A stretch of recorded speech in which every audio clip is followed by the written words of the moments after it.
بيدور شاب على وظيفه علشان يستقر في الحياه، فبيقدم في شركه وبيتفاجئ انه دخل في مغامره مع مصاص الدماء ومستذئبين وحياته بتتغير 180 درجه. بيبدأ مسلسلنا مع هاور وبيكون شاب عادي جدا، حياة هادية، وبيدور على شغل علشان يتجوز ويستقر. أبوه بيكون سايب له شقة صغيرة عايش فيها لوحده، فبيفضل يلف على شغل لحد ما بيتعب وبينام زي ما احنا شايفين كده في الشارع. بتقرب عليه بنته وهو نايم وبيكون اسمها ليلي، وبيصحى هارو وبتسأله على العنوان اللي معاها وبتعرفه انها تايهة وعايزة تروح المكان ده علشان هتتاجر في بيت. بيبص هاور على المكان وبيلاقي ان ده بيته، بس بيكون هو منزل اعلان ونسي، فبيفكر كده مع نفسه وبعد كده بيقرر يأجره لانه محتاج فلوس. بيقول لها هاور ان هو صاحب البيت هياخدها يوصلها، وبيركبوا الاتوبيس سوا وبتروح معاه. فبيقول لها هاور وهم في الطريق انت مش خايفه لاكون واحد مش كويس وبيخطف الناس، وبيفضل يهزر معاها. بينزلوا من الاتوبيس وبيمشوا على البيت، وهي ماشيه بتبقى مش عارفه تجر شنطتها لانها بتكون تقيله عليها. فبيحاول هاور يشدها بس ما بيعرفش، فبتقول له ليلي هي اللي هتشيلها وبتشيلها بكل سهوله على كتفها. وهو هاور ماشي بيلاحظ ان ليلي عندها ودان زي القطط وبعدها بتختفي، فبيقف فبتبص على ليلي وبتقول له مالك في حاجه، فبيغير كلامه وبيقول لها مفيش حاجه. بتظهر بنت واقفه وحواليها خفافيش كتير، في نفس الوقت بتبقى ماشيه ليلي وهاور وبيبقى الخفافيش طايره فوقهم. بيقول لها هاور ان المكان ده فيه طيور كتير. بتبص ليلي على الطيور وبتطلب من هاور يمشي، وبتعرفه انها عارفه ريحته وهتروح وراه لانها عايزه تعمل حاجه مهمه. بيرفض هاور لان الوقت متاخر وما ينفعش يسيبها لوحدها. بتطلب منه ليلي يثق فيها وما يخافش، وبتفضل تطلب منه يمشي ويسيبها بس مش بيسمع الكلام. بيقول لها هاور ان الجو تلج وبيسالها لو شم حاجه، فبتقول له ليلي انها شم ريحه دم، وبتعتذر منه علشان هيشوف حاجه هي ما كانتش عايزاه توريها له. فبتتحول قدامه وبيبقى شعرها طويل وعندها ودان زي القطه، وبتزقه لبعيد وبتطلب منه يجري. بتيجي عليها البنت وبيفضلوا يضربوا في بعض، وبتبقى البنت عندها القدره انها تطير، فبتقول لها ليلي انزلي هنا علشان يبقى في عدل لانها ما بتعرفش تطير. فبتضحك البنت وبعدها بتختفي. بنشوف البنت وهي رايحه لهاور، فبتجري عليه ليلي علشان تنقذه وبتفضل تحدفها بالطوب، فبتقرب ليلي من هاور وبترجع لشكلها الطبيعي. بيبقى هاور خايف منها وبيقول لها انت تبقي مين بقى، فبتقول له ان هي مش هينفع تأجر بيته، وبتطلب منه يرجع على البيت الاول، وبتطلب منه ما يحكيش لحد على اللي هو شافه وبتسيبه وبتمشي. فبيقول لها هاور انت كده رايحه على بيتي، فبتقول له انها نسيت ومشيت في الطريق غلط. وبيسالها هاور ناويه تعمل ايه، فبتعرفه انها هتشوف اي مكان تنام في تحت جسر او في شارع. فبيرفض هاور انه يسيبها تنام في الشارع، وبيعرفها انها انقذت حياته وهياخدها معاه البيت. بتقول له ليه انها خايفه للبنت ترجع تاني عشان بينهم عدو، خايفه عليه لا يعملوا فيه حاجه. بيعرفها هاور انه علشان راجل مش هيسمح انها تقعد في الشارع مهما حصل. وبيوصل على البيت وبيفرجها على الشقه. بتدخل ليلي على الاوضه وبتعجبها، وبيطلب منها هاور تنام براحتها وتنادي عليها لو محتاجه حاجه. بتخرج وراه ليلي وبتكون قلقانه وبتساله لو ناوي ياخدها للمختبر ويشرحها، وبعدها بتسيبه وبتدخل الاوضه تنام. وبيقف هاور مستغرب كلامها. تليفون هاور بيرن وهو نايم بس ما بيردش، وبيصحى من النوم على صوت ليلي وهي بتصرخ، وبيخرج يشوفها بيلاقيها خايفه من قطه. فبيقول لها هاور ده رولي القط بتاعه، وبيعرف القطه عليها وبتبقى خايفه ليلي منه ومستخبيه ورا الكرسي. بتطمن وبترجع لشكلها الطبيعي، وبتطلب منه يفتح التلفزيون علشان تشوف فيلم وثائقي عن الذئاب علشان تطمن على قرايبها. بيحاول هاور يفتح التلفزيون بس بيلاقيه مش شغال. بيروح يفتح الشباك بيلاقوا الجو بقى تلج لدرجه لبن القطه جامد، والخفافيش بتظهر من الشباك فبتتحول ليلي بسرعه. الخفافيش بيكسروا الشباك وبيدخلوا منه وبيتحولوا للبنت اللي ظهرت لهم بالليل، وبتشد هاور عليها وبتكتفه وبتقول لها انت عندك الجرأه يا مستذئبه تخطفي بشري في النهار، ومش المفروض انك تصطادي ارانب بس. بتفضل تضحك ليلي على كلامها، وبتسيب البنت هاور وبتطلب منه يجري، وبيبقى واقف مش فاهم حاجه خالص. وبيجروا على بعض البنات وبينزلوا في بعض ضرب، وبيحاول هاور يوقفهم عن اللي بيعملوه، بيطلب منهم يخرجوا يضربوا بعض بعيد عن هنا، وبيعرفوا من اي خسائر هيدفعهم ثمنها. وبتقول له البنت انها بتعمل كده علشان تنقذ حياته. وبيفضلوا يتخانقوا هما الاثنين علشان هي كمان بتكون جايه تأجر البيت. بيقعدهم هاور وبيحضر لهم اكل وبيسالهم لو بياكلوا طبيعي. فبتقول له البنت انها غير الفصيله بتاعتها ومش متعطشه للدم، وبتقدر تسيطر على نفسها. وبتعرفوا ان اسمها فيفيان، وبيعرفوا بنفسه هاور وبيسالها لو فعلا جايه تأجر البيت. بتطلع فيفيان الاعلان وبتعرفوا انها اختارته علشان رخيص، وانها حابه تسكن في بيت مش في مقابر. بيفضل يبص هاور عليهم وبيقول كويس كده الفلوس هتزيد شويه. بيعرفها هاور انه موافق تأجر البيت، فبتزعق ليلي وبتبقى معترضه على كلامهم، وبتقول له ما اقدرش اعيش معاها تحت بيت واحد. وبتقول لها فيفيان وانا لو ما كنتش مفلسه ما كنتش قعدت هنا. وبيقول لها هاور تقصدي ان المكان وحش ولا ايه؟ وبيفضلوا البنات يتخانقوا مع بعض، وبتتعصب ليلي وبتتحول وبتكسر ترابيزه هاور، وبتحس انه اتضايق فبتعتذر له. وبيطلب منها هاور تنظف مكان الترابيزه اللي انكسرت، وبياخد فيفيان علشان يوريها الاوضه اللي هتعيش فيها. وبيعرفهم انه هيعزلهم عن بعض، وبيدخل فيفيان الاوضه. بتدخل فيفيان الاوضه وبتنزل من الشباك علشان تجيب شنطتها، وبتفضل تفتش في الشنطه وبتلاقي محفظاتها اختفت، وبتفضل تعيط. بتطلب فيفيان من هاور يشوف لها مقابر قريبه تعيش فيها، وبيقول لها هاور تقعد براحتها وقت ما يكون معاها فلوس تدفع في اي وقت. بتقول له فيفيان انها ممكن تتاخر في الدفع، وبتطلب منه تعمل اي حاجه مقابل قعدتها، وبتعرفوا انها بتعرف تطبخ فبيوافق هاور. بتعمل لهم اكل وبيعجب ليلي، حتى هاور بيبقى عاجبه، فبتفرح فيفيان وبتقول له كده انا مش هدفع فلوس زي ما قلت. فبتعصب عليها هاور وبيقول لها انا ما قلتش كده. بتجري ليلي وبتجيب تليفون هاور وبتعرفوا انه بيرن. بياخد هاور التليفون منها وبيرد عليه، وبيلاقي واحده بتكلمه بخصوص مقابله شغل في شركه. بيعرف منها هاور العنوان وبتعرفوا انه لازم يكون موجود في خلال ساعه. بيعرفها انه ساكن بعيد ومش هيعرف يوصل في الميعاد، بس هي بتكون قفلت السكه. بيروح هاور على العنوان وبيرد على التليفون وبتوصف له البنت عنوان الشركه. بتطلب منه يقف جنب عمود ويبص يمين وشمال وفوق لحد ما بيلاقي فوق منه بوابه كبيره فيها الشركه. فبيشيل ايده من العمود وبيلاقي نفسه طار ودخل جواها، وبيلاقي نفسه قدام باب كبير، ولما بيتفتح بيلاقي قصر قدامه. بيقف قدام الباب بيلاقي واحد كده شكله غريب واقف قدامه، وبيدخل من باب القصر وبيدخل وراه هاور.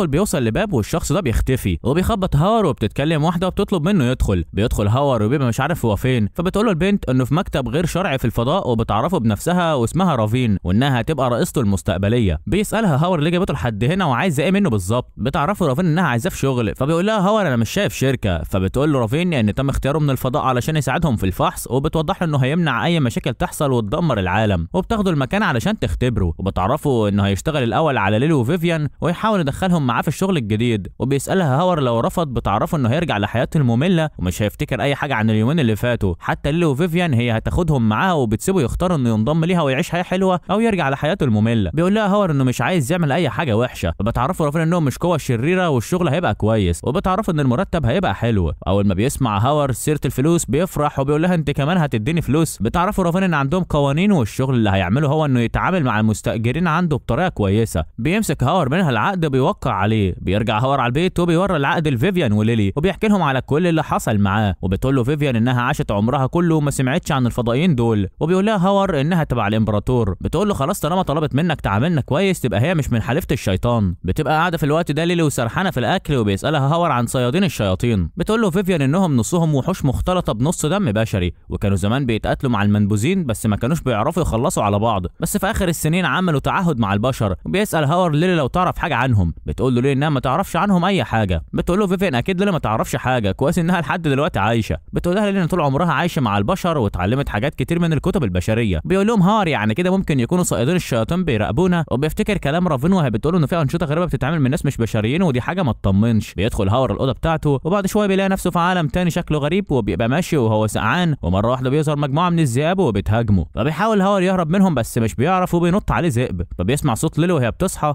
وبيلاقي نفسه نايم على الكرسي. وبتعرفه ليلي انها جايه على صوته وهو بيصرخ، وبيقول لها هاور انه كان بيحلم بكابوس. فبيبص في ايده وبيلاقي فرو الذئب اللي كان بيهاجمه في الحلم. بياخدوا هاور الفرو وبيحكي ليلي وفيفيان اللي حلم بيه، وبتشم ليلي الفرو علشان تعرف لو كان الذئب حد من قرايبها ولا لا. فبتقول لهم انها ما تعرفش الريحه دي. فبتقوم فيفيان وبتحاول تعمل تميمه علشان تشوف اللي فيه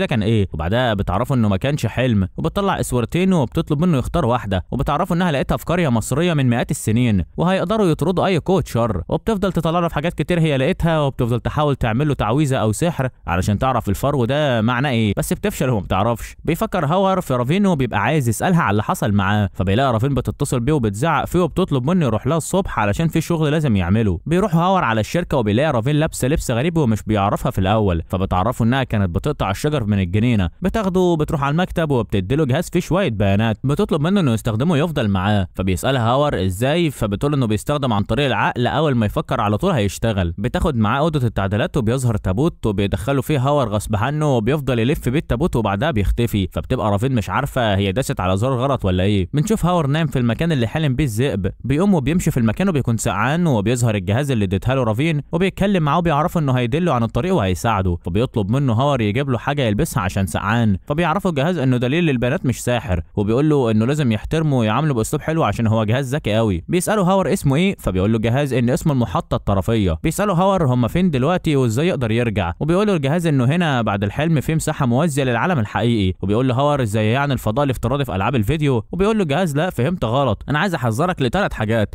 اول حاجه لو مت هنا هتموت في الواقع. وبيخاف هاور وبيقول له ده اختبار ممكن يموتني. بيقول له التحذير الثاني اي حاجه تشوفها هنا بعد ما ترجع للعالم بتاعك ابقى فكر فيها. وثالث حاجه لازم تحطني في جيبك، ما ينفعش ابقى ماشي حواليك كده في الجو. بيحس هاور بحركه وبيطلب منه يشوف في ايه، وقبل ما يخلص كلامه بيكون الذئاب حوالين منه بيستخبى الجهاز في جيبه. وبيطلب منه ما يجريش علشان مستحيل يبقى اسرع من الذئب. وبيطمنوا انه قبل ما يموت هيقدر يرجع تاني للعالم بتاعه. بيقربوا منه الذئاب وهو بيحاولوا يعضوه بس مش بيعرفوا، وكل ما بيقربوا منه بيقعوا على الارض واكن في درع على ايده، وبيبص على ايده فبيطلع الجهاز وبيعرفوا انه بقى معاه درع، وده اخده لما دخل اوضه التعزيزات، وبيعرفوا انه كل مره يتعرض فيها للهجوم هيلاقي الدرع ده. بيجري هاور فبيهجم عليه ذئب وبيحاول ياكله، بس مش بيعرف لان الدرع بيحمي كل جسمه. فبيتكلم الذئب وبيقول له خلاص كده الامر بقى معقد، وبيسال هاور هو مين وايه اللي جابه هنا. بيقول له هاور ازاي انت بتتكلم؟ فبيقول له الذئب انه مختلف عن باقي الذئاب. بيعرفوا هاور انه مسافر وبيسالوا لو هو عشيرته بس اللي في المكان ولا في مكان بشر. بيقول له الذئب ان بسيط لو في حد من البشر وصل لهنا لان الارض مش مناسب يعيش عليها بشر. بيبقى الذئب عايز ياكله بس مش بيقدر لان اسنانه بتتعبه وكل ما بيقرب منه وبيبقى عايز ياكل اولاده. فبيعرض عليه هاور عرض لو خده لاقرب مكان بشري هيقدر يعالج سنانه. فبياخد الذئب على ظهره وبيجري بيه، بيوصل لقريه فيها اكواخ وبيدخل جوه واحد وبينور بالجهاز لحد ما بيظهر نور قوي وبعدها بيختفي. بنشوف فيفيان ماسكه المكنسه الكهربائيه وبتلعب بيها. بتروح عليها ليلي وبتوري فيفيان بيت صغير بتاع كلب، وبتعرفوا انها لقيته على النهر وجايبها لها علشان تنام فيه زي الكلاب، وبتفضل ليلي تتخانق معاها. بنشوف رافين قاعده في الاوضه قدام التابوت وبيخرج منه هاور وبتساله عن التجربه اللي مر بيها. بيقول لها هاور انه خاف لا يموت، وبيعرفها ان الدرع ساعده بس هو مش حاسس باي تغير في جسمه. بتقول له رافين ما يبقاش طماعه وهو هيبقى عنده قوه تدريجيا زي سرعه رد الفعل والقوه وغيره. بيمشي هاور وبتطلب منه رافين انه يستعد للمهمه عشان لسه ما طلبتهاش منه، وبتديله 3 تذاكر علشان هيسافر، وبتعرفه انها حجزت له فندق، وبتطلب منه ياخد معاه الاثنين اللي قاعدين في بيته. وبيقول لها هاور انه لو خدهم هيعملوا له مشاكل. بتقول له رافين ان ده امتحان ليه. بنشوفهم وهم في الطياره وبتسال ليلي هاور على الاكل، فبيقول لها هاور احنا في ايه ولا في ايه. بتساله فيفيان على الشخص اللي هيقابله، وبيقول لها هاور انه ما يعرفش اي تفاصيل عنه، كل اللي يعرفه انه قاعد في مكان اسمه يوركفورد. بينزلوا من الطياره وبيدوروا على الفندق لحد ما بيلاقوه، وبيدخلوا الاوضه وبيبقوا مبهورين بيها، واللي بتجري على الاكل واللي بتجري على السرير عشان تنام. فبيزعق فيهم هاور وبيطلب منهم يساعدوه في المهمه. بيطلع الجهاز وبيطلب منه يعرفوا عنوان الشخص اللي جاي علشانه. بيجي اتصال من رافينو وبتساله قبل المستاجر ولا لا، فبيعرفها هاور انهم لسه واصلين. فبتقفل مع رافينو وبيغلط فيها هاور، فبيعرفوا الجهاز انه كل ما يتكلم عليها وحش هيعاقبه بصاعق كهربائي، وبيطلع سحابه من الجهاز بتكهربه. فبتتكلم نيلي مع الجهاز بلغه الذئاب وبيفهمها، فبيقول لها هاور اكيد طلبت اكل، وبياخدهم وبيروحوا ياكلوا. بتحس فيفيان بهجوم من حد فبتطلب من هاور وليلي يمشوا من المكان بسرعه. بيقرب عليهم واحد اسمه نانجو وبيطلب منهم يقعد معاهم. بيطلب منه هاور انه يعرفوا فين يوركفورد، فبيقول له نانجو انه هيروح على هناك، ده غير ان قليل من الناس عارفين المكان وبيسالوا عايز يروح ليه. بتقول له فيفيان ان فيها معالم هيروحوا يزوروها. بيعرفهم نانجو ان المكان ما فيهوش اي حاجه للزياره، وبيقول لهم يخلي بالهم وهم رايحين قلعه يوركفورد لان في هناك اشباح. بعد كده بنشوف هاور واقف لوحده وبيفكر في الراجل اللي هو قابله. بتقرب عليه فيفيان وبتقول انها حاسه ان في صائد شياطين في الفندق، وبتبقى شاكه في نانجو اللي هم قابلوه. بيقول لها هاور ان هو كمان شاكك فيه وحاسس انه مش طبيعي خالص، وبيسالها لو عندهم ميزه يقدر يكشفهم بيه. بتقول له في حاجه واحده علشان اكشفه بيها. بيبقى سامعهم نانجو وبيقول لهم مفيش لازمه انا فعلا صائد شياطين، وبيقرب منهم وبيعرفهم ان نانجو شغله هو انه يقتل الارواح الشريره. بتفضل تضحك فيفيان علشان اول مره تشوف صائد شياطين بيقدم نفسه للناس ما يعرفهمش، وبتقول لهارو انا كنت غلطان لما قلت عليه صائد شياطين. بيفضل نانجو يثبت لفيفيان انه صائد شياطين لحد ما بيتصدق، وبيسالهم نانجو انهم مش طبيعيين. فبيقول له هاور انه بشر طبيعي. فبيقول له نانجو ازاي وانت عايز تروح يوركفورد. بيعرفهم انه هياخدهم للمكان وبعدها بيسيبهم وبيرجع للاوضه بتاعته. بيسال هاور فيفيان ليه قابلت عرضه لانه بيكون شاكك فيه، فبتقول له انهم لازم يحطوا تحت عينهم ويشوفوا تحركاته لانها شاكه انه عايز المستاجر بتاعهم الجديد. بنشوفهم راكبين في القطر كلهم، وبيبقى الاخبار شغاله في التلفزيون، وبيبقى في حادثه حصلت في قلعه يوركفورد، والشخص بيقول انه شاف ناس زرقاء وحاجات غريبه، فبتساله المذيعه لو شاف حاجه تانية. بيفضل يتكلم على الشخص الغريب اللي شافه، وبتعلن المذيعه على مكافاه لاي شخص هيجي ويحكي لها الحقيقه اللي بتحصل في القلعه. بيدخلوا 3 اشخاص القطر وبيبقى شكلهم غريب، فبيسال هاور مين دول. بتقول له فيفيان ممكن يكونوا الناس اللي رايحين يصطادوا الشبح اللي في القلعه علشان خاطر الجايزه، وبيبان عليها هي كمان التحمس. بينزلوا من القطر وبيشم نانجو ريحه شبح وبيطلع يجري وبيمشي وراه، وبيروح على مكان علشان يباتوا فيه، وبيلاقوا الراجل اللي كان في التلفزيون هو صاحب المكان، وبيعرفهم انه ما عندوش اوض فاضيه. بيطلبوا منه اي مكان لانهم جايين من مكان بعيد ومش هيعرفوا يشوفوا مكان تاني يباتوا فيه. بياخد هاور المفتاح بتاع الاوض من الراجل، وبتطلع فيفيان وليلي يناموا، وبيدي المفتاح التاني لنانجو. بيساله هم هنا علشان الحادثه بتاع القريه، فبيقول له نانجو انه صايد اشباح وجاي هنا عشان يخلص على كل الارواح الشريره، وبيعرفهم الراجل بنفسه وبيبقى اسمه انجوس. بيقعد نانجو مع انجوس وبيساله على شويه حاجات تخص القلعه، وبيقول له هاور ليه مولع شمع ومش مشغل النور. فبيقول له نانجو انت مش واخد بالك ان ده اجتماع سري ولا ولا ايه. بيطلع نانجو منه خريطه القلعه وبيعرفوا انجوس ان مفيش اصلا خريطه للقلعه، ومن سنين كتير اتسمى القلعه باسم يوركفورد، وقليل من الناس يعرفوا القلعه دي، ومن وقت كبير بقى في تحذير لكل الناس انهم يبعدوا عن القلعه دي، وحصل فيها تمرد وكان فيها جنود محاصرين المكان في الانفاق السريه، وبعد كده اتحولوا الاشباح وبقى بينتقموا من صيد الكنوز. وده كان اللورد الاول يوركفورد، كان راجل نبيل مهووس بتجميع الكنوز، وبنى مكان تحت الارض في يوركفورد وحط فيها كل الكنوز اللي جمعها، وبنى انفاق كتير واوض سريه مليانه فخاخ. وكان اللورد ده عنده 3 اولاد، وبعد ما مات ابنه الكبير ورث كل الكنوز، واخواته التانيين اتحدوا مع بعض وعملوا تمرد على اخوهم الكبير، وبعد كده بقت المدينه مكان للمعارك واتدمرت القلعه بالكامل، وفي الاخر الاخوات الثلاثه ماتوا في القلعه. وبيقول هاور يعني روحهم هي اللي بتطرد الناس في القلعه. بيقول له انجوس ان الاشاعات اللي اتقالت كده للناس علشان كده الناس نسيوا القلعه. وبيخلص هاور كلام معاه وبيروح لفيفيان وبيحكي لها، وبتعرفوا فيفيان انها بعتت الخفافيش علشان يشوفوا في اشباح في القلعه ولا لا،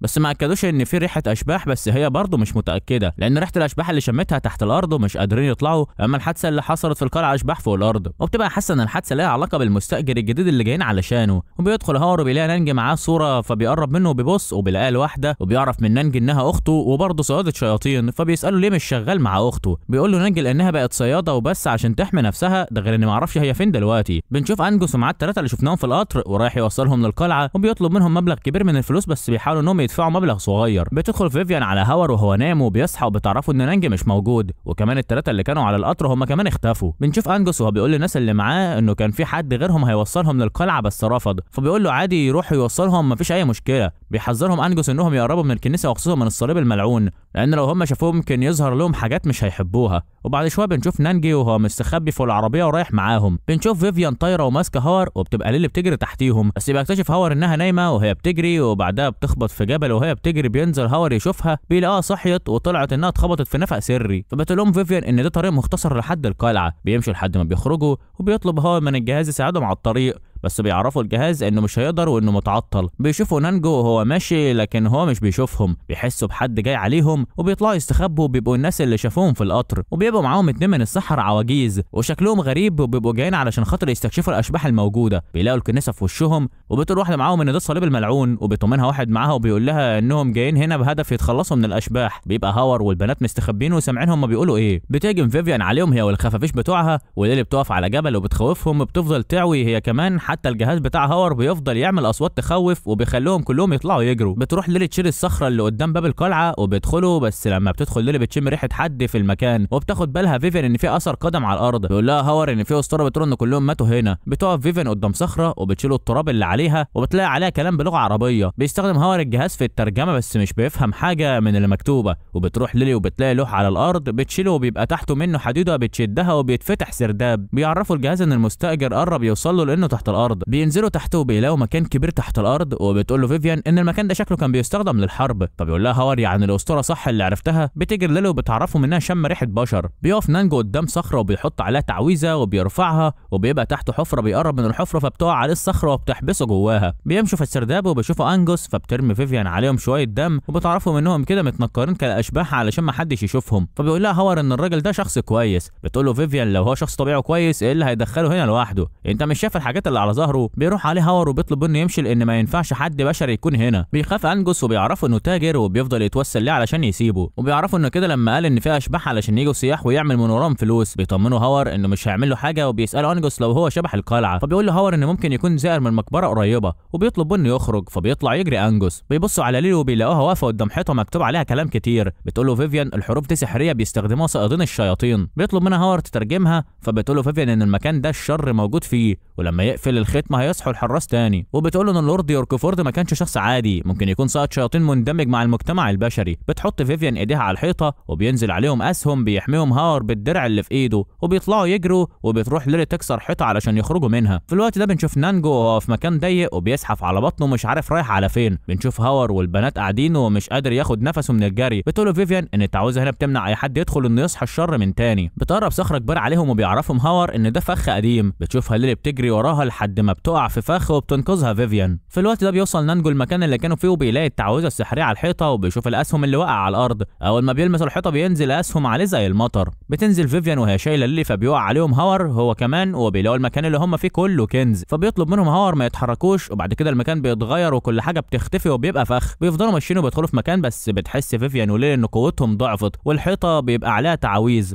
وبيتقفل عليهم. واول ما بيحط ايده هاور عليها بترجع تاني لطبيعتها وقوتهم بترجع. بنشوف نانجو ماشي وهو مترشق في الاسهم وبيبقى مش قادر اصلا يتحرك. بيلاقي صخره كبيره بتجري عليه وبيحاول يتفاداها وبيمشي لحد ما بيقع في نفس الحفره هو كمان وبيقع في ميه. بيتعب هاور من المشي وبيقعد وبيلاقي اشباح الفرسان بتخرج لهم من الارض. بتعرفهم فيفيان ان في كمان افخاخ في كل مكان وبيطلعوا يجروا والاشباح بتبقى وراهم. بيقدروا يهربوا منهم وبتعرفهم فيفيان ان في ريحه اشباح في كل مكان. بتشوف ليلي كلام مكتوب على السيف اللي كان مع الاشباح وبتقرا فيفيان وبتقول لهم انهم غلطوا في حاجه واحده وان الاشباح دول مش مسجونين. بيسالها هاور ايه هو الحجر السحري. بتقوله فيفيان حاجه كده زي التليفون بتاع الشياطين بيقدروا يتواصلوا عليها مع بعض. وبتعرفوا لو قدر يحضرهم من الحجر ده هيبقوا جايين بقوه كبيره والحراس هنا بيحرسوا الختم عشان محدش يقرب منه. وبتسالها ليه لو الحجر اتدمر ايه اللي ممكن يحصل. بتعرفوا ان محدش هيقدر يقرب من الحجر عشان الختم ولو حتى الختم اتشال طول ما هم بعيد وما استدعوش الشياطين كده هم في امان. بيسالها هاور على شكل الحجر. بتوصف له فيفيان شكله وبيقول لها زي اللي متعلق فوق كده. بيبص فوق بيلاقوا الحجر مربوط بسلاسل كتير. بيكلم هاور الجهاز وبيبقى عايز يتواصل مع رافين بس الجهاز بيرفض. بنشوف نانجو وهو بيحاول يخرج من المكان وبيحط التعويذ بتاعته على الحيطه وبيفجرها وتكسير الحيطه بيأثر على الحجر المتعلق وبيبقى على وشك انه هيقع. ومن الحركه بيتفتح بابه وبيخرج منه اشباح الفرسان وبيبقوا محاصرينهم من كل الاتجاهات. بيحموهم هاور بالدرع اللي في ايده وبعدها الاشباح بتختفي وبيسمعوا صوت نانجو وهو بيضحك. بيظهروا تاني الاشباح بس بتنزل عليهم اسهم وبتخلص عليهم وبيبقى نانجو هو اللي بيقتل فيهم. وبيشوف هارو وبيسالهم ايه اللي جابهم هنا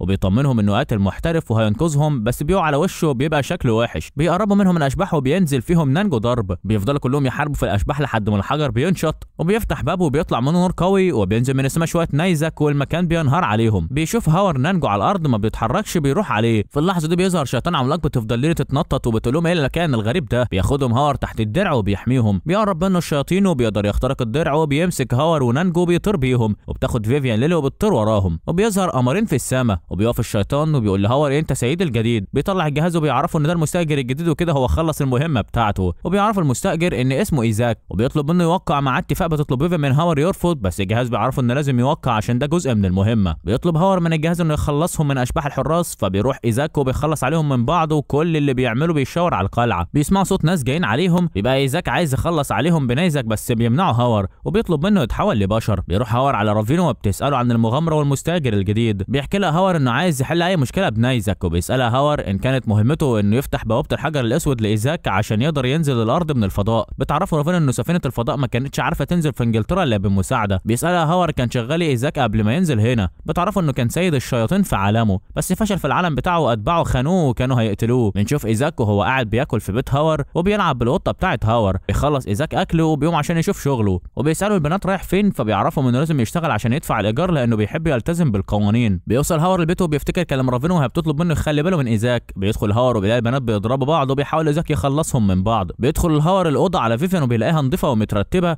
وبيعرفها ان شكلها اتغير بتوريد فيفيان حاجه لقيتها وهي بتروق. فبيقول لها هاور انه لقاها من فتره وهو صغير وبيفتكر الذئب اللي وصله وكان عايز يطمن عليه ومش عارف ازاي يقدر يوصل هناك مره تانية. بتمسك فيفيان منه الورقه وبتقول له انت شكلك رحت في مكان بعد الاحلام وانت صغير علشان غريب قوي الورقه اللي لقيتها وانت صغير ومعاك ورقه قريبه منها لما قابلت الذئب. بتقرا فيفيان وبيبقى مكتوب فيها يا مصدر الطاقه اصحي من الاول وافتح البوابه. بيسالها هاور بوابه ايه فبتقول له فيفيان واضح كده انه بيستخدم في طقوس التضحيات وبتبص في الورقتين وبتلاقيهم نفس الكلام. بيجي اتصال لهاور وبيعرف ان الشرطه قبضت على ايزاك لانهم شاكين انه مجرم. بيخرج هاور وبيلاقي رافين اتصلت بيه كتير وبيطلب من الجهاز يتصل عليها بس بيعرفوا انها في اجتماع. وهو في الطريق بيقابل بنت ماسكه جيتار وبتغني. بتشوفوا البنت وبتشاور لهاور وبيقول له الجهاز يروح ويدي لها اي فلوس فبيعرفوا هاور انه نسي المحفظه بتاعته. بيروح هاور عند رافين وبتبقى متعصبه وبتقول له انه لازم يروح الفضاء في الكوكب عشان يرجع المستاجر الجديد. وبتعرفوا ان الكوكب هيكون فيه ميه وهيسافر مع بحار. بتدخل عامل البنت اللي شافها في الشارع وبيقول لها هاور انت اللي شفتك من شويه. بتقول لهم رافين كويس انكم شفتوا بعض. بتقول له رافين نسيت اقول لك ان دي كمان مستاجره جديده. بياخدها وبيروح على البيت وبيعرفها على اصحابه وبيقول لهم ان هي اخت نانجو واسمها ويو. بتقول لهم ويو انها كانت بتسافر حول العالم زمان ومن هنا ورايح هتكون مستاجره. بيتعرفوا عليها وبيعرفها ايزاك بنفسه وبيقول لها انه شيطان بس اتحول لراجل طيب. بتعرفهم ويو ان امها حوريه بحر بس هي اتولدت على الارض. بتقوم فيفيان وبتعرفهم انها هتعمل لهم اكل ترحيب علشان خاطر ويو. بيحكي لهم هاور انه هياخد ايزاك مع الفضاء هو ويو علشان عشان عنده مهمه بتطلب ليلي منه تروح معاهم. تاني يوم بيقف هاور عند البيت عنده هو ويويو وايزاك وبياخدهم الجهاز وبيتنقلوا للفضاء الخارجي. بتظهر واحده وبترحب بهاور وبيسالها هاور انت مين، فبيقول لها الجهاز انها دليل المحطه، وبيسالها هاور هي كائن فضائي، فبيقول له الجهاز ايوه. وبيبقى مبسوط هاور انه شاف كائن فضائي لانه كان متخيل ان شكلهم وحش. وبتفضل ويو تنط وبتقول ان الجاذبيه هنا مش مختلفه عن الارض، وبتعرفوا من الفضائيين المكان هنا مناسب لكل الاجناس. وبيقول لهم ايزاك ان في عدد قليل قوي من البشر هنا. بتوصلهم لمركبه الفضاء وبيبقوا في مجموعه من الفضائيين شكلهم غريب، وبيسحبوا الجهاز هاور وبيشدوا على المركب الفضائي وبيطلعوا مش بيلاقوا اي حد غيرهم. وبيعرفوا الجهاز لما يوصلوا هيتنقلوا ويركبوا الطياره. بيظهر واحد وبيعرفوا من الجهاز انه طيار المركبه الفضائيه وهو اللي هيوصلهم. بيعرفوا من الطياره ان رحلتهم حوالي مليار سنه ضوئيه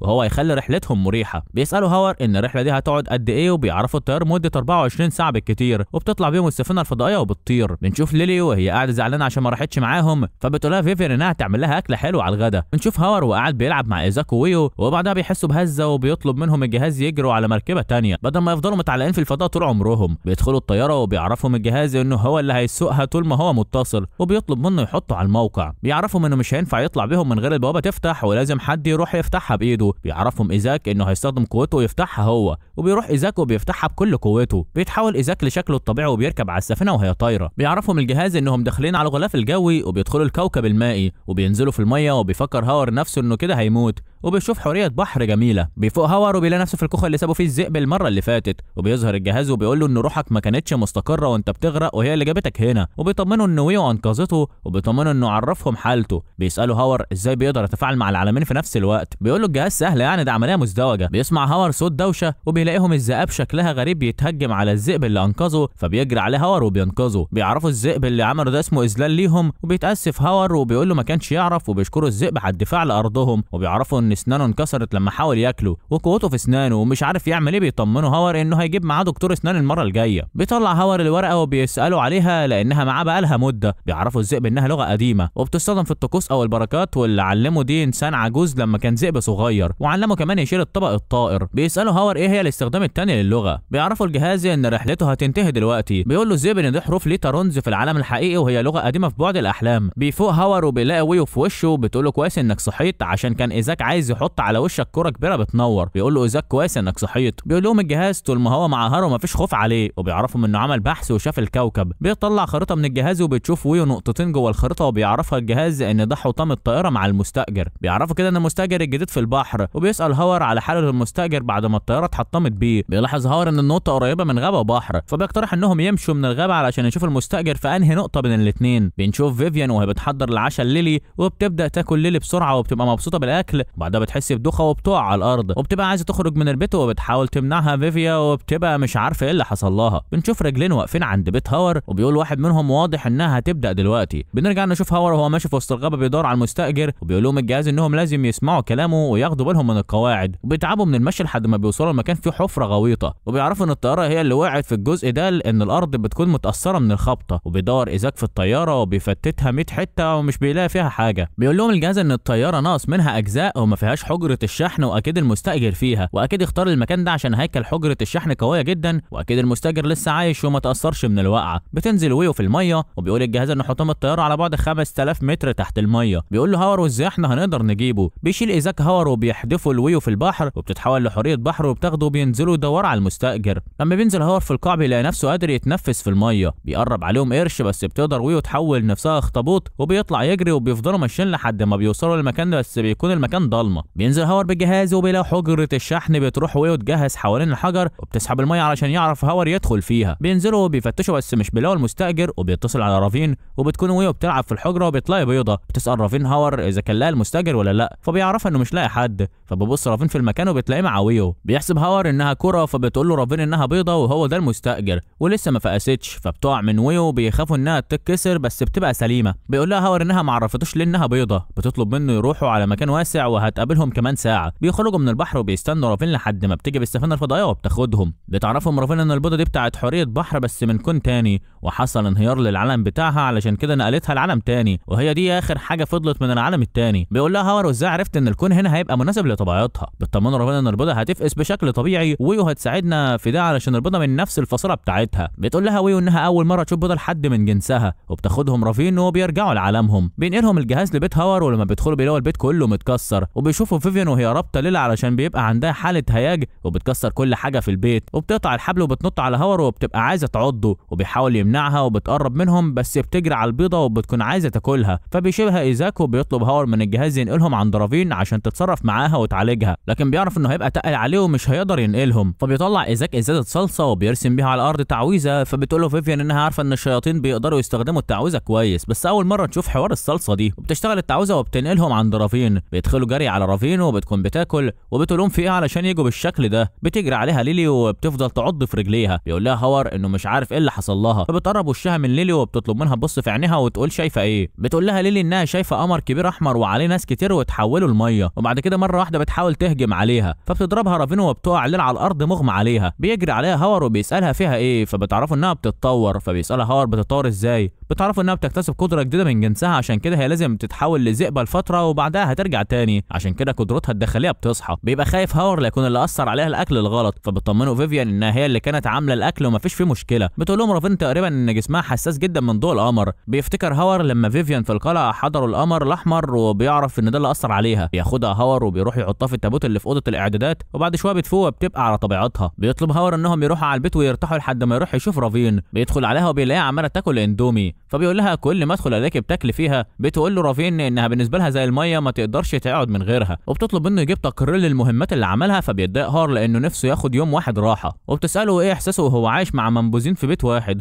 بيعرفوا انهم لطاف معاه وهو بيحبهم بتاخد رافين من ليلي لانها لسه ما خلصتش عمليه التطور بتاعتها وبيسالها هاور يعني ايه اللي ممكن يعملوا ليها يجيبها تكمل علاجها هنا بتعرفوا ان جسمها مش هيتحمل ولازم يعالجوها ويخلصوا وبتعرفوا ان التطور الجاي هيحصل يوم اكتمال القمر وبتشوف النتيجه وبتعرف ان بكره اكتمال القمر وبتطلب منه يحافظ على المستاجرين بتوعه ودي بتبقى مهمه من ضمن المهمات اللي بتطلبها بيمشي هاور وبيبقى جايب شويه حاجات عشان اليوم بتاع اكتمال القمر فبيقول له الجهاز انه عارف اللي هيحصل في اليوم ده بيمشي هاور على البيت وبيلاقي فيفيان بتحضر حاجه ريحتها وحشه فبيسالها هاور ايه ده فبتقول انها حاجه مخصوص لليلى عشان يقدروا يسيطروا عليها بياخدهم هاور وبيروحوا يخيموا في مكان بعيد عن المدينه بتقعد ليلى تاكل طول الليل لحد ما بيغلبهم كلهم النوم بعد ما بيفقدوا الامل انها هتتحول وبتخرج ليلى تقعد لوحدها بره الخيمه وبتبص على القمر بعد شويه بيصحى هاور على صوتها وهي بتعوي وبيخرج وبيلاقي كلهم واقفين وهي بتتحول بيرسم ايزاك تعويذه دفاع علشان لو هجمت عليهم بس ليلى بتتحول وبتبقى كلب هاسكي كبير بيقرب منها هاور وبتفضل تلحس فيه وبتبقى عايزه تلعب بعد شويه بتقف وبتفضل تعوي بنشوف رجلين وبيبقوا سامعين صوت ليلي وبيقول واحد فيهم ان العرض قرب يبدا بتقرب فيفيان على ليلي وبتديلها منوم للكلب والقطط علشان تبقى هاديه بس ليلي لما بتاخدها بتفضل تجري على المدينه بيطلب هاور من فيفيان تطير بيه وبيروحوا وراها وبينط ايزاك على ليلي وبيحاول يوقفها بس بتضربه وبتوقفها ليلي وبيطلب منها هاور تحدفه عليها بتتحول ويو لحوريه بحر وبتفضل تغني بتسمعها ليلي وبتبقى هاديه وبتتحول ليلي وبترجع لطبيعتها بياخدها هاور على البيت وبيروحوا في الوقت ده بيكون الراجلين قاعدين على بيت هاور وعايزين ينفذوا الخطه بتاعتهم بيهجموا الراجلين على البيت وبيضربوا هاور وبيغمى عليه بنشوف ليلي وهي في الفضاء وبيبقى عندها ايد فيها مخالب من نار والايد التانيه مخالب من تلج وبتلاقي نفسها بتروح في النوم لما بتفوق بتفتكر ان هاور غير الشقه وبيدخلوا عليها اتنين وبيعرفوها انهم اصدقائها الجداد من طائفه الدم وعايزينها تشتغل معاهم بتسال عن هاور وفيفيان بيعرفوها انهم اشرار ومش هينفع تبقى معاهم وبتحاول تمشي من المكان بس بيقدروا يمنعوها وبيضربها واحد وبيغمى عليها بيكلم واحد وبيقول لاخوه الصغير انه كان شديد معاها وعايز يبقى هادي اكتر وبيكون اسمه يوان وبيعرفوا اخوه الكبير ان واحده واحده هيعرفها على كل عشيرتهم بتظهر خفاشه تبع فيفيان وبتبقى مستخبيه في لبس ليلي بيهرب الخفاش وبيعرفوا كده ان موقعهم اتكشف لانهم ما عرفوش يمسكوا الخفاش ويو بتروح تصحي هاور وبيسالوا عن ليلي بيعرفوا انها مختفيه حتى ما كلتش بيفتكر هاور اللي حصل له وبيستنتج ان ليلي اتخطفت بيدخل الخفاش بتاع فيفيان بتعرفوا ان هو كان في لبس ليلي بس بتبقى مش عارفه تتواصل معاه لان حواسه مقفوله بيطلع هاور الجهاز وبيصحي الخفاش علشان يعرف طريق ليلي بتفهم فيفيان ليلي فين وبيقسموا نفسهم لمجموعتين هاور بيروح مع فيفيان ويو ايزاك مع بعض بنشوف يوان واقف وبيأمن المكان وبيقرب منه اخوه الكبير بيشوفه بيعمل ايه فبيتكلموا انه مأمن على كل حاجه ولو حد جاي منهم هيخلص عليه بكل سهوله بتطير فيفيان ويروح معاها هاور وبيروحوا الخفافيش قبليها بس لما بيقربوا من المكان بيتكهربوا وبيقعوا فبتفهم فيفيان ان ليلي هنا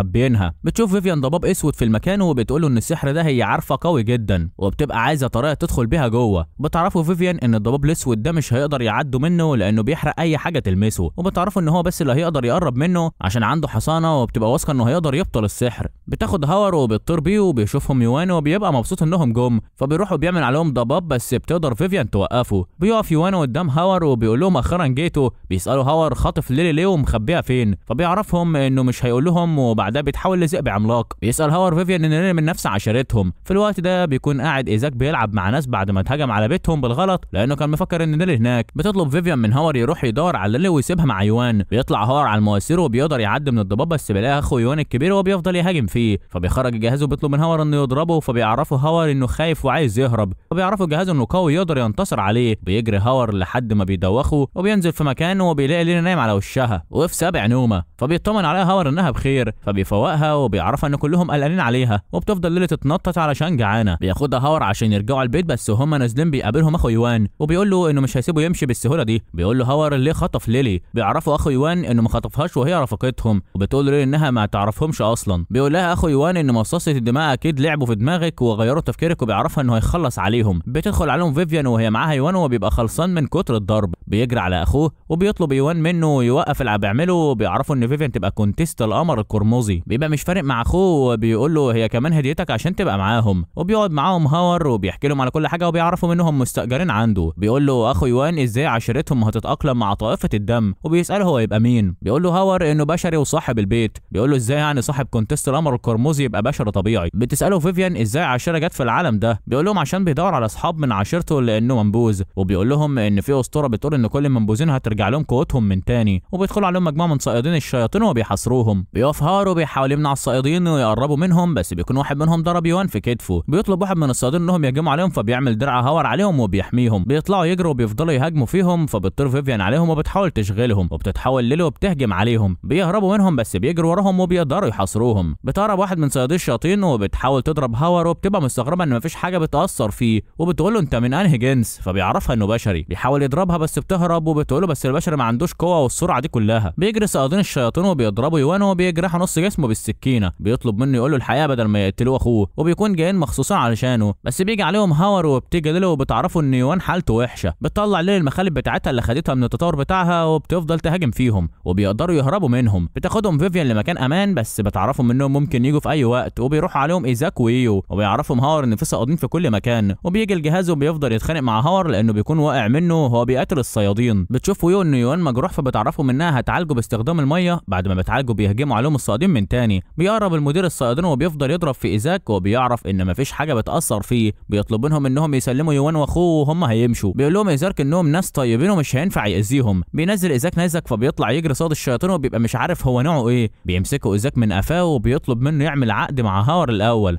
وبعدها بيضربه وبيطيره. بتسال فيفيان هاور لو اتصل على رافين، بيقول لها هاور انه ادالها التقرير. بيودعهم يوان واخوه عشان لازم يروحوا يبلغوا عشيرتهم على اللي حصل، وبيشكرهم يوان. وبتوقفوا ويو بتقول له قول كده الاسطوره بتاعت حريه البحر. فبيقول لها اخي يوان ان مصدر القوه القديم هو الاستيقاظ، والزمالك القديمه ممكن في اي وقت يظهروا، وكده مجدهم وقوتهم يرجعوا من الاول. وبيتاسف على كل حاجه عملها معاهم، وبيسال ليلي لو هترجع معاهم، بس هي بتعرفوا ان كلهم كويسين معاها ومش عايز تسيبهم خالص. فبيوعدهم انه هيرجع يزورهم، وقبل ما يدخل هيستاذن مش هيعمل زي المره دي، وبيسيبهم وبيمشي. بتظهر واحده من صيادين الشياطين وبتحط سكين على رقبه ويو، وبتطلب منهم يسيبوا اصحابها علشان ما تقتلش ويو. بيظهر نانجو وبيطلب منها تسيب له ويو علشان يبعتها للمحكمه. فبتساله الصيد هو شغال مع مين، فبيعرفها نانجو انه بيشتغل لوحده، وبيطلب منها تسيب صحابه ويمشوا. بتاخد صحابها وبتمشي، ونانجو بياخد اخته. بعد ما بيمشي اللي بيسمعوا صوتهم بيصوتوا، فبيقول له الجهاز انه بلغ رافين وهي هتعمل معاهم الصح. بتروح ويو وبتحضن ليلي وبتبقى مبسوطه انها بخير. بتقرب ويو من نانجو بالطياره وبتقول له ايه اللي جابك هنا. بيساله هاور نانجو انت ازاي اسمك مش زي اسمها واخوات. بيقول لهم نانجو ان اخت اجمل صيد في الكون، وبيفضل يمدح فيها وبيوريها صورتها في محفظته، وبيفضلوا يتخانقوا مع بعض. بتسال فيفيان ليلي كل ده في المطبخ بتعملي ايه، فبتضحك وبتقول لها ده سر. بيحاول يهديهم هاور، بس ويو بتقول له انه على طول وراها في اي مكان بتروح فيه. وبتقول لهم حتى لما كانت حوريه بحر كان بيطلع لها من وسط المحيط، وحتى وهي بتتمشى مع نفسها. بيقول لها نانجو انا بفضل وراك علشان الجمال خطر عليك ولازم احميكي. بتزعق فيه ويو بتقول له انت اخطر واحد انا شفته في حياتي. بيقول لها نانجو بس انا المره دي انقذتك من الصيادين. فبتشكر ويو وبتقول له بعد كده ما تجيش ورايا. بيقول لهم هاور بطلوا خناق ونقعد نشرب كوبايتين شاي ونرتاح. وبيسالوا اذا كان من نفس جنس اخته ولا لا. بيقول له نانجو انا صياد شياطين اصيل، وبيبقى طالع لابوه، وامه هي اللي حوريه بحر واخته طالعه لها. بتقول له فيفيان ان من النادر ان حوريه البحر تتجوز من بشري. بتسالهم فيفيان ابوهم فين لانها بتكون عايزه تشوفه. بتقول لها ويو انه اختفى فجاه وما يعرفوش حاجه عنه. بتسال ويو ازاي عرفوا اخوها، فبيحكي لها هاور انهم اتقابلوا في انجلترا، وبيسالهم نانجو راحوا فين لانه لما فهم ما شافش حد فيهم. فبتقول فيفيان لليلى هنقول الحياه ولا بلاش علشان هو صياد شياطين في الاخر. بتقول لهم ويو ان اخوها مش هيقول حاجه لحد لانه مش بيتعامل مع صيادين اشباح. بيحكي له هاور على كل حاجه. فبيقوم ايزاك وبيعرفوا انه شيطان، وبيقول له انه عنده اسم بشري غير ايزاك، فبيخاف نانجو منه. وبتقول له ان قريبها ذئاب وشكلهم مرعب. بيقول لها هاور انت اتحولت الكلب هاسكي، وبيفضل يهزر معاها، وبيقول لها نوعك الحقيقي كلب ومش ذئب. وبتزعل ليلي وبتقول انا مستذئبه وبتفضل تعيط، فبيتضايق هاور انه قال لها حاجه زي كده، وبتقول لها فيفيان انا اقدر اعرف من دمك اذا كنت كلب ولا مستذئبه. بتقول لها ليلي ازاي، فبتطلب فيفيان منها تقف وبتقرب منها وبتمص دمها. كلهم بيتخضوا بس ايزاك بيطلب منهم يسكتوا. بتقول لها ما عندكيش غير دم هاسكي وانت طلعت من عيله مالكه، وبتقول لها ان نسبه دم الذئاب عندها صفر، وبيفضلوا يضربوا في بعض. بيرن الباب عليهم وبيفتح نانجو، بيلاقوا يوان واخوه لما بيشوفوا بيرجعوا لورا وبيخافوا منه. قبل ما يهجموا عليه بيخرج هاور وبيعرفوا انه مش عدو، وبيفضلوا يضربوا بعض وبيوقفهم ايزاك وبيتاسفوا له. بيسالوا اخو يوان عن السبب اللي خلوا عندهم صيد شياطين، بيقول له هاور انه عضو خارجي منهم، بيقول له يوان ان صيد الشياطين وحوش ولسه هيضربوا بعض، بيهددهم ايزاك وبيسكتوا. بيقول اخو يوان انه مش جاي هنا علشان الهزار. بتساله فيفيان ايه اللي جابه، بيقول لها انه جاي ليها علشان يعرض عليها تبقى واحده منهم. بيقول لهم يوان بما اننا منبوذين ايه رايكم نتحد مع بعض. بتقول له فيفيان انت لسه برضه مصدق الاسطوره بتاعتك بتاعت القوه دي؟ انا سمعت قصص اكتر منها من سنين ولا في حاجه بتحصل. بيقول له يوان بس صيادين الوحوش كانوا بيراقبوكي، ولو في فخ في البيت هنا يبقى محدش فينا هينجى منها. بيقول له هاور ما تخافوش انا مش هخلي حد فيكم يتاذي. بتقول لهم فيفيان احنا نقدر نحمي هاور بقوتنا، وزي اللي حصل لكم المره اللي فاتت اقدر اهزمكم من تاني. وبتقول لهم ليلي فعلا هي بتقول الحقيقه. بيسالهم نانجو لو ينفع يمشي، بيطلع اخو يوان سبيكه الذهب وبيديها لفيفيان وبيقول لها دي ليكي ولو وقفتوا جنبنا هنديلكم اكتر. بتقول له ليه لو عملت ايه فيفيان مش هتسيبنا خالص. السبيكه بتزغلل عينها، وقبل ما تتكلم بيلاقوا النور تكفي عليهم وبيعرفوا ان فيه هجوم. وبيطلع هاور الجهاز وبيستخدمه كشاف، بيروحوا يشوفوا في ايه وبيلاقوا لا ميه ولا نور. وبيسال هاور الجهاز وبيقول له كده انا باقي قد ايه في حسابي، بيقول له 80 ين. بيفتكر هاور انه ما دفعش ثمن الفواتير علشان كده النور قطع. بيتريق عليهم اخو يوان لانهم مش قادرين يساعدوا بالفلوس، وبيقول لهم امال هتحموه ازاي وانتم مش عارفين تدفعوا فاتوره الكهرباء. بيقول له ايزاك انا كمان مش لاقي شغل ولا معايا فلوس. بتقول له ويو ولا انا. وبيقول له نانجو انه معاه 20 ين بس. بيقوم هاور وبيطلب منهم يمشوا ويرجعوا في وقت تاني علشان عايز يقعد لوحده. بيتفقوا كلهم يتحدوا عشان يقدروا يدفعوا لهاور حق الكهرباء. بنشوف هاور لما بيصحى مش بيلاقي حد وبيبقى متضايق لانه ما بقاش معاه فلوس. بنشوف ليلي وهي شغاله في محل استضافه كلاب وبتقعد ويو تضرب جيتار وبتلم فلوس. وبيسافر نانجو يدور على فلوسه اللي كان محوشها من 10 سنين. بيروح هاور عند رافينو وبيطلب منها فلوس سلف بتعرفه انه هتديله، وبيحكي لها على الصفحه الجديده اللي لقاها بعد الحلم، وبيسالها لو هي ليها علاقه بين المنبوذين وبعد الاحلام. بتقول له ان معظم المنبوذين جم على ارض بعد الاحلام. بيسالها ليه ما عرفتهوش. بتقول له المفروض تعرف ده بنفسك انا ليه بحتاجك هنا. بتروح فيفيان هي وايزاك لويو وبياخدوها علشان يدوروا على كنز كانت عارفه مكانه من سنين. بيكمل هاور كلامه مع رافينو وبيسالها ازاي بيقدروا يجوا الارض علشان عايز يحل مشكله الصائدين والمنبوذين، وبتقول له لو كنت عارف كل اسرارهم مش هتعرف تعمل حاجه. بيصمم هاور انه يشوف حل علشان ما يبقاش في مشاكل بينهم مره تانيه ويجيب لهم السلام. بتقول له رافين طالما انت مصمم انا هبعتك هناك المره الجايه عشان تحقق بنفسك في الموضوع ده. بيخلص التكرار معاها وبيروح على البيت وبيلاقي فيه نور، وبيلاقي كل اصحابه متجمعين ودفعوا الفاتوره، وبتجيب لهم ليلي كيكه وبتعرفهم انها اللي طبختها وتعلمت تطبخ مش تاكل بس. بيقعدوا كلهم ياكلوا. بيسال هاور على نانجو. بتقول له ويو انه مش بس هيرجع تاني لو احتجت ليه. بيعرفهم هاور انه هيروح يعمل صلح بين الصائدين والمنبوذين، وبيسالهم لو عايزين يروحوا معاهم وكلهم بيتحمسوا وبيبقوا موافقين على قراره. بيسال هاور على البيضه هي فين، وبيجي مشهد لليلي وهي بتطبخها. وبكده بيخلص مسلسلنا. سلام.